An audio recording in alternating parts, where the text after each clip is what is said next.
Hello കൂട്ടുകാരെ, നമുക്കൊരു budget യാത്ര പോയാലോ? ആറ്റിങ്ങൽ KSRTC ബഡ്ജറ്റ് ടൂറിസത്തിൻ്റെ ഭാഗമായിട്ട് നമ്മൾ പൊന്മുടിയിലോട്ടാണ് പോകുന്നത്. വൺ ഡേ ട്രിപ്പാണ്. പെർ ഹെഡ് ഒരാൾക്ക് 450 രൂപയാണ് ആവുന്നത്. നമ്മൾ മീൻമുട്ടി, കല്ലാറ്, പൊന്മുടി 3 സ്ഥലങ്ങളാണ് ഒരു ദിവസം കൊണ്ട് കവർ ചെയ്യുന്നത്. രാവിലെ 8 മണിക്കാണ് നമ്മൾ ആറ്റിങ്ങൽ ബസ് ഡിപ്പോയിൽ നിന്ന് തിരിച്ചിട്ടുണ്ടായിരുന്നത്. നമ്മൾ ആദ്യം കല്ലാറിലേക്കാണ് പോയത്. അത് കഴിഞ്ഞ് മീൻമുട്ടി, അത് കഴിഞ്ഞിട്ടാണ് പൊന്മുടി പോകുന്നത്. മീൻമുട്ടിലോട്ട് അത്യാവശ്യം നമുക്ക് നടക്കാനുണ്ട്.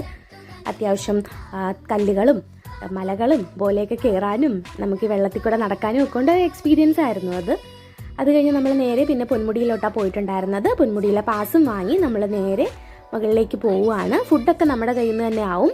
നമ്മൾ ഫുഡൊക്കെ കഴിച്ചിട്ടാണ് പൊന്മുടിയിലോട്ട് കയറിയിട്ടുണ്ടായിരുന്നത്. ആസിയ വീട്ടിലെ ഊണെന്ന കടയിൽ നിന്നായിരുന്നു നമ്മൾ കഴിച്ചിട്ടുണ്ടായിരുന്നത്. അത് കഴിഞ്ഞ് നേരെ പൊന്മുടി പോയപ്പോൾ അവിടെ മഞ്ഞൊന്നും നമുക്ക് കാണാൻ പറ്റിയിരുന്നില്ല. രാവിലെ 10 മണി വരെ മഞ്ഞുണ്ടായിരുന്നു എന്ന് പറഞ്ഞിട്ടുണ്ടായിരുന്നു. പക്ഷേ നമ്മൾ ചെന്ന സമയത്ത് മഞ്ഞൊന്നും ഉണ്ടായിരുന്നില്ല. പിന്നെ നമ്മൾ അതിൻ്റെ ക്ഷീണം മാറ്റാൻ വേണ്ടിയിട്ട് 3D തിയേറ്ററിൽ കയറി ഒരു 3D സിനിമയൊക്കെ കണ്ടു. 50 രൂപയാണ് ഒരാൾക്കായ ടിക്കറ്റ്. പിന്നെ അത് കഴിഞ്ഞ് കുറേ സെൽഫിയൊക്കെ എടുത്ത് ഒരു പഴംപൊരിയും കട്ടനൊക്കെ കുടിച്ച് തിരിച്ച് ആർത്തുല്ലസിച്ച് ആടിപ്പാടി ഞങ്ങൾ തിരിച്ചു.